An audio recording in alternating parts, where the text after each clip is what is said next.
Jadi Joko Widodo selama menjadi presiden tahu bahwa menteri-menterinya korupsi, tahu dia. Menteri-menterinya maling uang rakyat, tahu dia.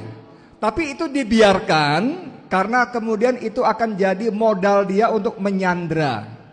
Kalau nggak nurut, ini kasusmu, ini kasusmu, ini kasusmu. Kalau mau jelasnya, rekaman pembicaraan antara Setio Novanto dengan petinggi Freeport yang orangnya Jokowi minta saham buat presiden ada di tangan Muhammad Said Didu. Ya, rakyat memastikan Jokowi tidak bisa tidur nyenyak setelah lengser. Setuju nggak? Presiden duduk manis, biar urusan Jokowi dan urusan Gibran, Fufu Fafa, Raka Buming Raka diurus oleh rakyat dan MPR. Setuju nggak? Yang itu dilakukan melalui para ketuanya yang tersandra. Jadi Joko Widodo selama menjadi presiden tahu bahwa menteri-menterinya korupsi, tahu dia. Menteri-menterinya bikin ulah, tahu. Menteri-menterinya maling uang rakyat, tahu dia. Tapi itu dibiarkan karena kemudian itu akan jadi modal dia untuk menyandra. Kalau nggak nurut, ini kasusmu, ini kasusmu, ini kasusmu.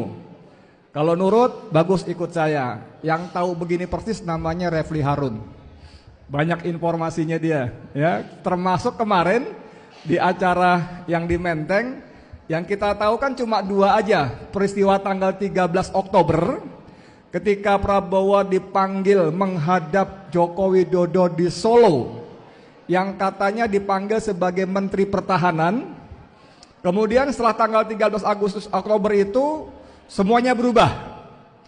Fufu Fafa yang pada ulang tahun TNI tanggal 5 Oktober nggak berani jalan di samping Prabowo. Yang kuyu itu, yang serba salah canggung itu, kemudian setelah tanggal 13 Oktober kembali pede. Senyumnya semeringah. Karena tanggal 13 Oktober ada surat perintah 13 Oktober. Kalau Prabowo nggak nurut, maka akan begini, begini.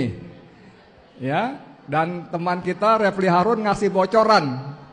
Ada satu lagi selain ditakut-takuti dan diancam, juga ditunjukkan visual. Nah, visualnya ini apa nih? Yang dia nggak mau cerita, yang membuat Prabowo bertekuk lutut.